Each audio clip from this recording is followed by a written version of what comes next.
Great, so welcome back, gang. Today we're doing non-metric multidimensional scaling.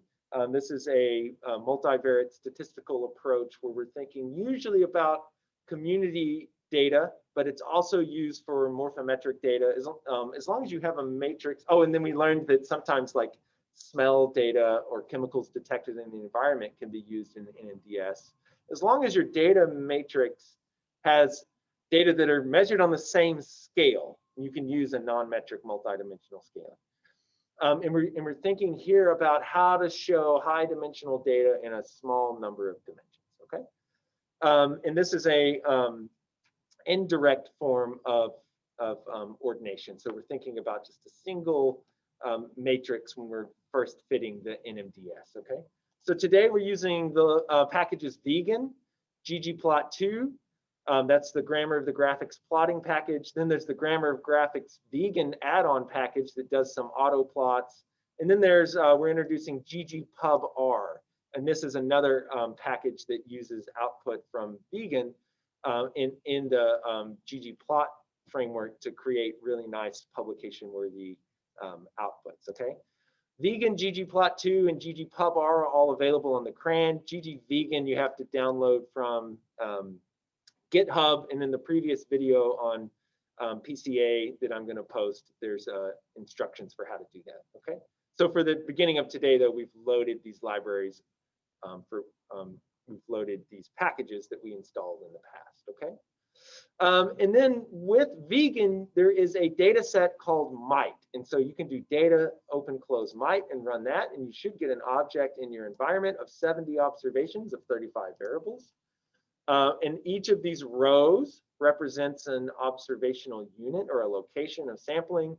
And then each of the columns represent different levels of taxonomy that we're thinking about abundances here for each of these different either species or other levels of taxonomy. Okay, and ultimately when you're running like an NMDS, taxonomic resolution is pretty important. You want to have, is to the extent possible, consistent taxonomic resolution. For most of us, like my lab, we work with fishes, we can usually get down to genus species.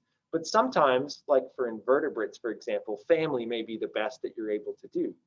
But you want to try and avoid mixing species and family level resolutions within the same matrix, okay? So think a little bit about the taxonomic resolution that you have that you're going to use, okay?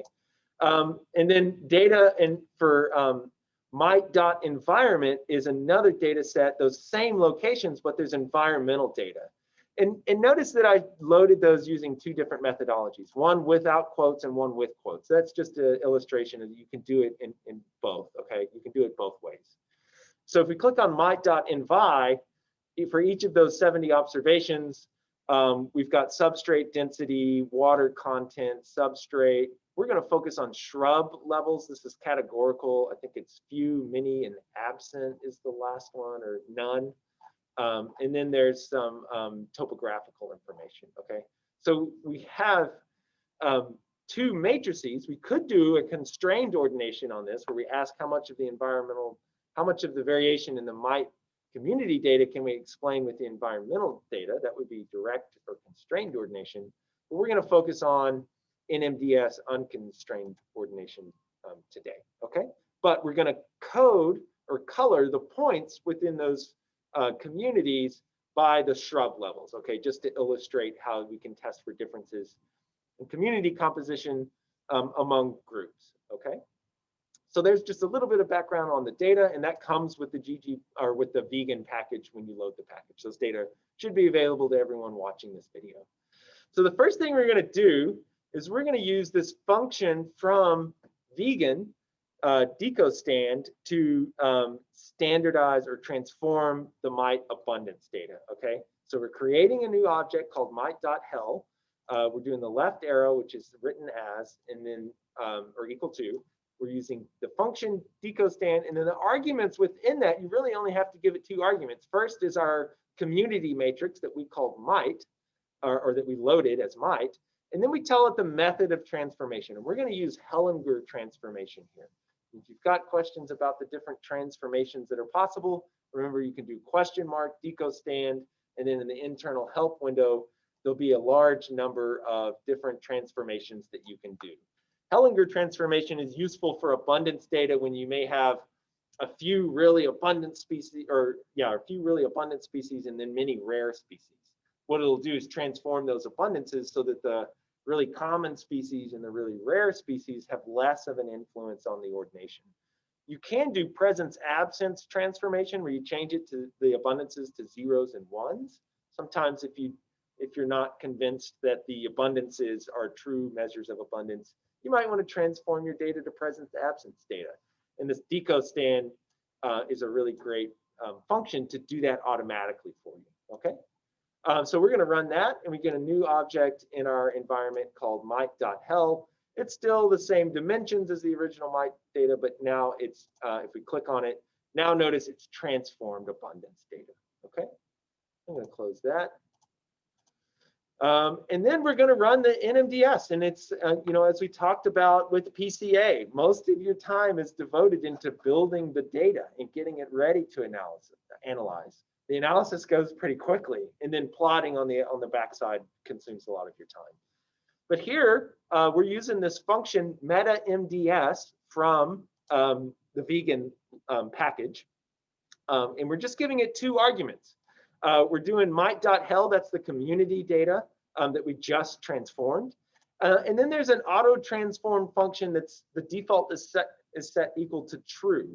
So meta MDS is going to transform your data unless you tell it not to. So sometimes you may not know the appropriate transformation of the data, and you could explore that within meta MDS and let it do some of the transformation for you. Or other times you may know exactly which transformation you want to use. You do it beforehand with deco stand, and then when you run the meta MDS, you just turn this auto transform equals to false, okay? So then it's not going to do any secondary transformation of the data, okay? And of course, there's much more to the story. If you do question mark meta MDS, you can choose things that I've included as defaults, like for example, the number of dimensions that we want to consider. The default is 2 dimensions. That's most of the time we can want to show these patterns in 2 dimensions. But if you've got a really strong pattern, you might be able to show it in 1 dimension. Or if you've got a pattern that is complex, you might need to show it in 3 dimensions. And you can go beyond 3 dimensions, but of course, interpretation of that becomes pretty complex. So anyway, there's a lot of defaults that we're using in this meta MDS, but most of you that might use those defaults, the reason that they're the defaults is they probably match the needs for your general use of a non-metric multidimensional scaling. Okay, so meta MDS, notice the MDS is capitalized there. Okay, so we're going to click run on this, and what I want you to notice, if I just maximize this, it does the first run and it measures stress. And remember, we talked about stress as a measure of how the points have to be contorted in multidimensional space in order to show them reliably within the number of dimensions that we've selected. And we selected by default 2 dimensions here. So it runs an iteration, and it considers the Euclidean distance or the straight line distance between each of the pairwise points in our ordination. And it compares that to the distance metric that we used in the MDS. And by the way, the default is to use Bray-Curtis dissimilarity or Bray-Curtis distance, okay? And because we have abundance data that we transform, that's a great default for us. Some of you may be interested in using other distance metrics or dissimilarity metrics like Sorensen or Jacquard.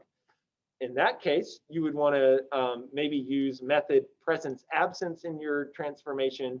And then when you run the MDS, you would do the distance, you would change that to Jacquard or Sorensen, okay?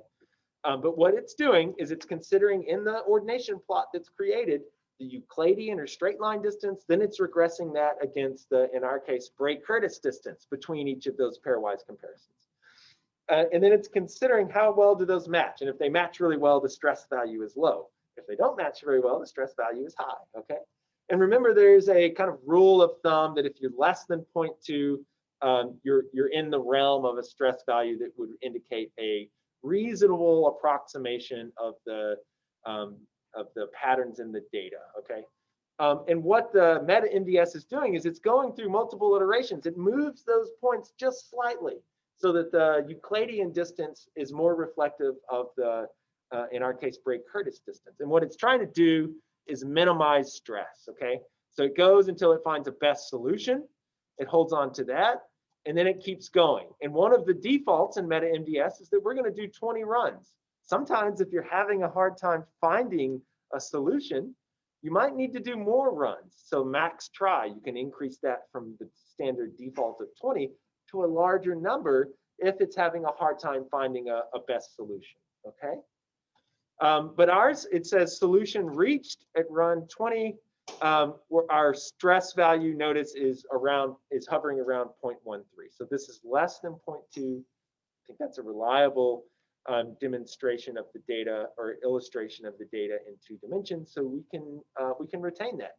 If that value is greater than 0.2, what you might want to do is increase the default number of dimensions from 2 to 3. Okay, and you'll notice your stress value will go down. But of course, when you display the data, you'll have to do it in 3 dimensions instead of 2 dimensions. Okay, so that's kind of the on-the-fly output from NMDS, and it tells you the stress as it goes through those iterations in solution reached. If you see a warning message that there's non-convergence here or no solution reached, there's the 2 things you would want to try is to either increase the number of runs to allow it to search for a better solution. But most of the time, if that doesn't work, what you've got to do is increase the number of dimensions to illustrate your patterns in the data. Okay. So that's straightforward. That's the extent of fitting an NMDS in R. And of course, then the interpretation is what takes a little bit more time. Okay. So knowing the data structure, what type of transformation and distance metric do you want to use? How many dimensions do you want to show? And then once you have all of that sorted out, then you plot the data. And remember, ordination tends to be heuristic or exploratory. We're not fitting a p-value with this meta NDS function. What we're trying to do is just show patterns in the data as best possible. Okay, we're not testing a hypothesis just yet. It's a heuristic or exploratory approach. So plotting is an important component of that. In OrdiPlot, as I showed you for PCA, there's some basic plots. We can run this and zoom in on that. And what we have is the same thing that looked like the output from the PCA. Now what we have, each of these points represents a sampling site, and each of the plus signs represents a taxonomic unit or a species if you're using the species level. So each of these crosses is a taxon. And what we're thinking about here is gradients in community composition. Okay, so we can see the scatter of the data. It's always going to be centered on 0. But this doesn't really tell us a lot about which species are contributing to the gradients that we see in multi-dimensional space. Okay, so we can go through the same process that we went through with PCA. We can start with just the basic OrdiPlot. There's a lot more you can do with the OrdiPlot beyond what I'm showing you. The first thing, is to just transform everything to text so that you can have a look at this. Of course, when you've got a large cloud of data, this can become cumbersome. But now we have text that represents the taxonomic units, and then each of the sites is just numbered from the beginning all the way through to the end. Okay. So a little bit more information for exploring the data, but still not the kind of beautiful plot that you would want to create for publishing this. So this is enter ggvegan, and I'm going to delete this library because I already loaded the library up at the very top. So now notice we're still using autoplot, but we're giving it an NMDS instead of a PCA like we did in the previous lecture. And so we can run that. And we'll get a plot that comes out of that that's looking a little more like what we would expect to see in a raw ggplot. If we zoom in on this, notice that we have a legend over here that shows sites. So those are the locations where communities were assessed, and then species. In this case, are actually taxonomic units that may be species, depending on your taxonomic resolution. And those are shown as blue triangles. And so It's a little bit better, but still not what you might want to publish. So the auto plot functions is pretty great for thinking about data patterns in the data and what do you want to do next, but maybe not actually publishing it, just as we saw with the PCA. So then the next bit of code here is just going through, first fortifying it, and remember that's a function from the ggvegan package that grabs the output, in this case from the NMDS, and stores it in a way that we could use those data to have a lot of power over the plot that we create, okay? So I'm, in this case, just gonna create an object called fort. I'm gonna use the fortify function on the output from the meta MDS that we created earlier, okay? So we run that, we get a new object up here called fort, 105 observations of 4 variables. And if we have a look at that thing, so notice it's grabbing sites, it's showing the label ID, and then it's giving coordinates. And if you go down far enough, sites transitions into species, and then it tells you the label and it gives you the coordinates, okay? So the same type of stuff that we were dealing with PCA, but now instead of environmental variables, we're using community data, okay? And hopefully some of this ggplot stuff is becoming a little bit more familiar. Hopefully you're seeing patterns in how we go about the grammar of the graphics. Here we're just using the basic ggplot function. We're not feeding it any of the mapping aesthetics arguments yet, because we're going to change that by the points, by the segments, the text, and the lines. And a lot of this is just the same stuff that we did with PCA, but now we're doing it with this output from the NMDS, okay? So just quickly, geom point, remember that will create the scatter plot, in this case, of the site. So we're doing data, subset, we're going into that object fort, and we're grabbing in the column called score, everything that is absolutely equal to, and notice we've got a single tick around sites. So it's only grabbing the site data. Then we tell it we want to map the aesthetics. We want to show on the X, NMDS1, and on the Y, NMDS2. Here, we're just using a generic color of black. And notice, and this was part of the coding challenge for PCA, if you wanted to color those points by some factor, you would need to nest that within this AES function. But if you just want to use a standard color for all of the points, you can define that color outside of the AES arguments. Okay, so we're going to show black points at the beginning. And then remember, alpha is the transparency. Those points will be semi-transparent. That way, when there's a lot of points stacked on top of each other, we get an indication of that when we see the plot. Okay, geom segment, this is what we use to put the vectors in there. And notice in this auto plot, we don't have vectors. That would be, if you were to try and publish this, reviewers would probably criticize you and say that the species are typically shown as vectors coming out of the origin, okay? You might see NMDS plots that get away with not showing it that way, but the kind of editorial convention for showing the output of an NMDS is that the species are represented as vectors, okay? And so we're going to do that. We're going to use geom segment. We're going to tell it the data. Notice this time score is equal to species. We're going to tell it in the mapping, the AES, we tell it where to start, okay? That's at the origin, 0 and 0. And then we tell it where to end. And that's the NMDS1 and NMDS2, depending on the x-axis or the y-axis, okay? The same argument on the arrows, something about their, the length is equal. In this case, we're going to make these arrows pretty thin. You'll always use the NPC for the units there. And then the type of the arrow end, you can have open arrows or closed arrows. I like to use closed arrows. We're going to change the color to dark gray, and then the thickness of those is equal to 0.8.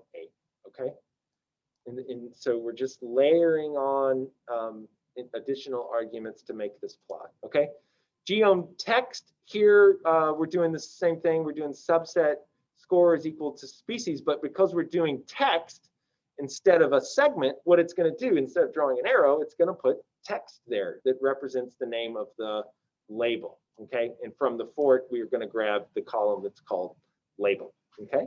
And then remember, we're doing this multiplication of 1.1 times the coordinate. That way it pushes the name of the species a little away from the end of the arrow so that those aren't stacked right on top of each other. Then we're doing a horizontal line and a vertical line that goes right through the origin, okay? And this is another editorial convention for showing multivariate data. We like to show the origin because, as we talked about with PCA, it's not always exactly centered. There may be some outliers going in one direction. And so just giving the reader an idea of where the origin along the X and the Y axis are, where those are located, is important, okay? And this is the exact same stuff that we use from PCA. And I'm showing the color is gray, but you have a lot of control over that, okay? And then the last little bit is just the theme arguments. We're removing the panel grid major, we're removing the panel grid minor, we're changing it to a blank background, and then we're making a black X and a black Y line, okay?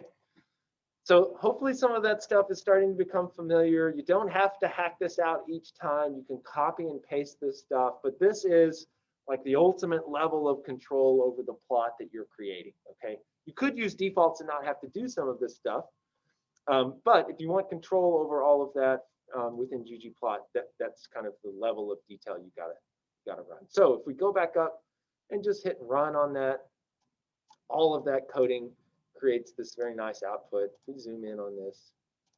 Now we have what you would expect to see in a publication. We have NMDS1 on the X, NMDS2 on the Y. Each of the species are labeled and they are represented as vectors. Each of the points where we sampled community composition is shown as a point there. And we've put those as semi-transparent in case they stack on top of each other. Okay, so some notes here about how to interpret this. We've got a lot happening here. What do we do with the output from an NMDS? And it's related to how we interpret PCs. We want to interpret the axis here. So the X axis, the NMDS1 axis. What we can interpret this as is sites that were sampled, these points that are positive along NMDS1 were characterized by higher abundances of these species that have positive values along the first axis, and low abundances or absence of those that have negative values, okay? So these points that are positive had high abundances of these species. These points that are negative had high abundances of these species. And we don't want to call out individual species in this case. I'm assuming that we're using the taxonomic resolution of species. I know that's not always the case. But we don't want to interpret individual taxa. We're thinking about the communities as a whole here. Okay, so we have this gradient of these types of mites to negatively to these types of mites. Okay, and I'm a fish ecologist. A lot of these labels mean nothing to me. I recognize that's probably the same for each of you, unless you've spent a lot of time thinking about mites. But you can imagine this is a powerful tool for showing how community composition might change across sampling sites, okay? And this is just the first look at it. We of course are going to take a little bit deeper dive into this, but there's what the output of a typical NMDS might look like, okay? And when you're reporting this, of course, you would want to report the stress value. Sometimes it's put onto the plot, sometimes it's just put into the figure caption, but you would want to tell your readers an indication of how well does this visualization, which shows Euclidean straight line distances between points, how well do those Euclidean distances reflect whatever ecological distance metric we chose to use, in our case, Bray-Curtis distance, okay? And our stress value is less than 2, so we can interpret that as these points that are pretty close together have pretty similar mite communities. But 2 points that are long distance away from each other would have increasingly different mite assemblages or communities, okay? And you'll see those terms community and assemblage used interchangeably, even though they do carry with them some different meanings. In community ecology, we're typically actually thinking about assemblages or collections of similar taxa. A community might be all of the organisms that occur in one place. So I'm a fish community ecologist. I typically only focus on the fish assemblage. There's much more to the community that occurs within our sampling sites beyond that. But we usually use the word community, even though it's technically an assemblage, okay?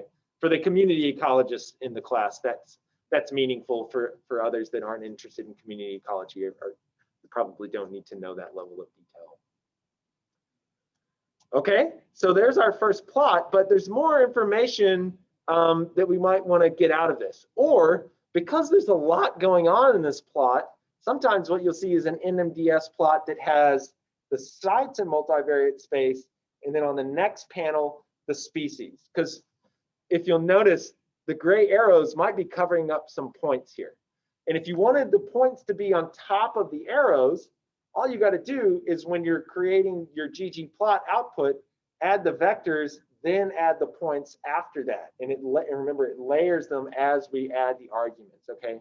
So we do have control over, does the arrow go over the top of the point, or does the point go over the top of the arrow? It just has to do with the order that you have them in the code for your ggplot. And those that you add first are added to the back of the plot, and those that you add next are added to the front of the plot, okay? But I wanted to show you how to make a two-panel plot, okay? So we'll just go through that briefly. So here I have it annotated, make a two-panel plot to reduce complexity. And notice I'm doing something different here. I'm naming it. In front of the ggplot argument, I put P1 and the left arrow. And what that means is everything that's in that code to make that plot, I can call back to just P1 instead of having to hack out that code every time. And the main thing that I'm changing there, I'm keeping the points for the sites, and we're keeping the points for the species for P1. So let me just show you what these look like. Okay, so here's P1, here's P2. If we type in P1, notice that it's only the points, okay? There's no vectors for the species on there. And the way that I did that, it was in P1, within the argument for genome segment, for genome segment, I put size is equal to 0 and alpha is equal to 0. And what that means is the size will be minimized to nothing, and the transparency will be changed to totally transparent, okay? And I did that just for P1. And so what that means is it's still scaled exactly the same as if those arrows were on there, but it doesn't show the arrows, okay? So I did that by just changing size and changing alpha. Okay, so now we have this plot P1 that just shows in multivariate space each of our sampling sites. And then in P2, notice I changed for those points, I changed alpha as equal to 0. Okay, and an alpha equals to 0 means it's totally transparent. And an alpha equals to 1 means it's the full color, it's not transparent at all. Okay, so then if we just type in P2 down here and hit enter, now notice that we have a plot that shows the species as vectors, but we don't have the cloud of points on there. And what we want to do is show that P1 as a panel and then P2 as a panel. That way there's less complexity and a little bit more detail about where these things fall out in multivariate space. And then, oh, go ahead. So you have to do it like with the transparent so that the scale will be the same? Exactly, yeah.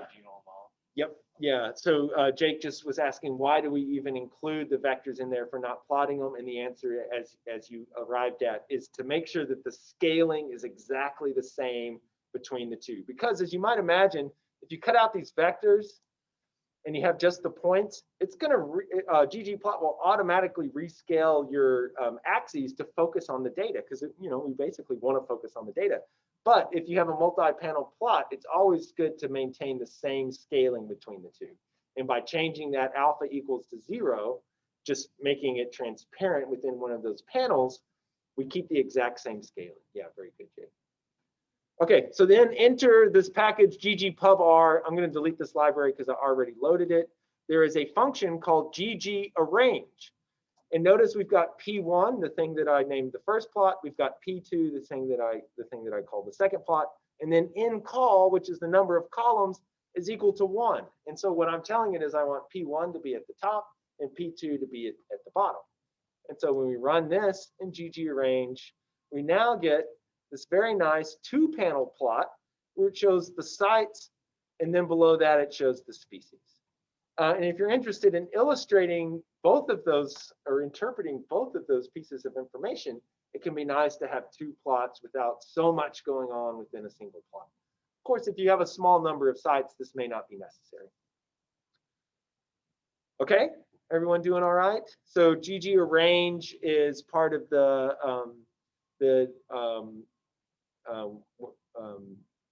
what was it? ggpubr, so that we can create these publication-worthy multi-panel plots. Okay. The other thing that we might be interested in doing, and this is what you might see NMDS used a lot for, is testing for differences in community structure by some factor level. And we could do this using a permuted multivariate analysis of variance, or a PMANOVA, or sometimes called a Permutational. And so I'm just going to click on, I'm going to show you how to do that quickly. Okay, so I'm just going to click on summary of mite.environmental one more time. And as I run that, what it does is it gives us a summary of each of the columns within that data frame that's called mite.envi. So there's substrate density, water content, the substrate type. What we're interested in is the shrub level. Are there none, very few, or very many? We could have also done it in topo, but one of the, because it's categorical, but one of the things to keep in mind is when you run a permuted multivariate analysis of variance, one of the assumptions is that you have at least some level of balance between your different classes, okay? So substrate, for example, 25 in this first category, but then only 1 here and 2 here. You would have a hard time testing for differences among those because of this issue of imbalance among the classes. Shrub is pretty close, 19 versus 25 versus 26. In an ecological sense, that's pretty close to balance. That there's enough replication within each of those classes that permuted multivariate analysis of variance could pull out differences in community structure among those 3 different classes. Okay, so we're going to focus on that.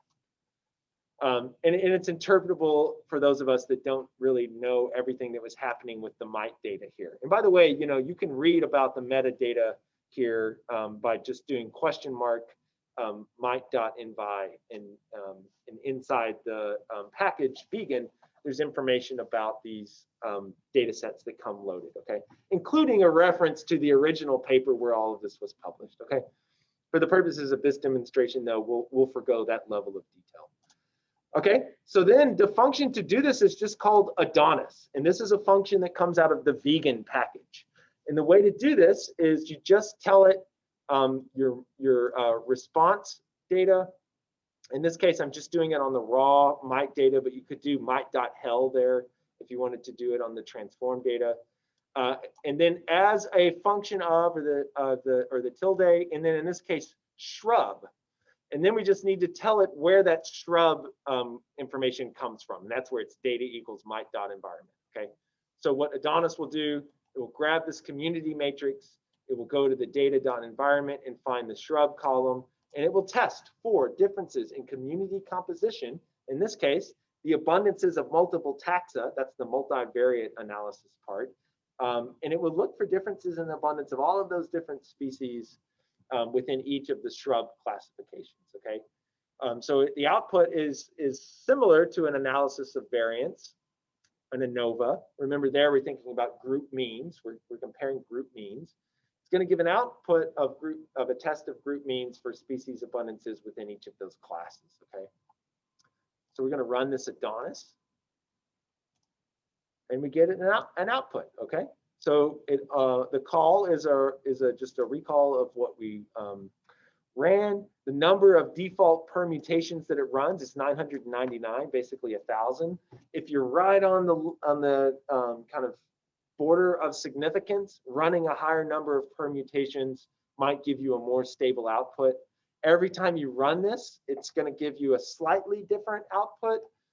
So each of you that ran it, you may not have the exact number of sums of squares that I have here, for example, but it should be pretty close. And if you run it multiple times and those numbers are all over the place, then you probably need to increase the number of permutation or random random draws that it does, okay? So that's the whole permuted part. It's doing this multiple times and looking at the emergence of a pattern from all of those permutations, okay? But then we get something that's similar. So shrub, remember when all the way back when we first started talking about degrees of freedom, there's 3 levels of shrubs. There was none, few, and many. N-1 gives you the 2. Then you have your residual degrees of freedom and your total degrees of freedom, which would be the total sample size, N-1. It gives you sums of squares and mean squares, just like an analysis of variance does. It gives you an F statistic or a test statistic. And this is what the p-value is related to. So the p-value here would be, what's the probability of getting a value that's 9.0 or larger? That's a pretty large F statistic. And the probability of finding a larger test statistic is 0.001. So we can conclude that there is a significant difference in mite community structure between these different shrub levels. And the other thing that Adonis does is it gives you an R² value that essentially tells you how much variation does shrub level explain in the mite community structure. So about 21% of variation in mite community structure is related to this measurement of shrubs. The residual or the unexplained is about 79%. So we're getting about 1/5 of the variation in mite community related to shrub. And in ecology, that's pretty good. That's not only is it significant, but it's a level that we might appreciate, okay? So of course, you can do that regardless of the number of classes that you have. You just want to have, in this case, we had 3, but you want to make sure that you've got replication between those, okay? May I ask a quick question? Of course. Okay, so the R² value for the residuals is more valuable to us here than the shrub one. Is that correct? Oh, not necessarily. So this is what we did explain, 21%, and this is what we did not explain, 79%. Okay. So 2 sides of the same coin. Thank you. Yeah. Okay. So Oh, 1. Got it. yeah, and exactly, Alex. Yeah, they sum to 1. And yeah, there's different philosophies for ecologists. You know, most of the time we're thinking about what did we explain, how much, you know, but we have to frame that within the context of unexplained variation. We have to own the fact that most of the variation in mite community structure is unexplained here, okay? Yeah, good question, thank you. Okay, everyone else doing okay? Cool, okay, so then we might want to show that in an NMDS, and that's what plot 3 here is. And the main thing that I did was I took plot 1, which was just the points of the scatter plot of the sampling sites. And notice within the aesthetics argument, I put color in there is equal to mite.environment $shrub. So I took the color argument that previously was outside of AES, that was just color equals black. I moved that argument into the AES, the aesthetics function, and then I set it equal to this factor of shrub, okay? But we maintained that alpha equals 0.5, so they're still gonna be transparent. Everything else is the same. So I'm just gonna run P3, and then we'll have a look at P3. And now we can zoom in on this. And now we see community composition among all of our sites, but now colored by shrub level. And notice this none. Most of these sites that have no shrub are positive along NMDS1. So all of those mite species that have vectors going in this direction tended to be more abundant at these locations where there was no shrubs. And they tended to have really low abundances, or they were absent from locations that had few or many, okay? So we might want to show in a 2-panel plot this as the upper plot, and then this, and then the vector of all of the species in the lower plot. That way, readers that might be, interested in mites would be able to draw some conclusions about the species that are present in locations that have no shrubs. Okay, and that's what this very next line of code does. So I replaced P1 with what's now P3. I use the GG arrange. If we run that, you get this very nice plot that shows the distribution of communities among sites with different levels of shrubs. And then in the second panel, the species that are contributing to the gradient and mite community structure that exists along NMDS1. And notice, NMDS1 is the main axis that we see separation of the kind of pink-red color versus the blue and the green. And there's a lot of mixing of the blue and the green. Okay.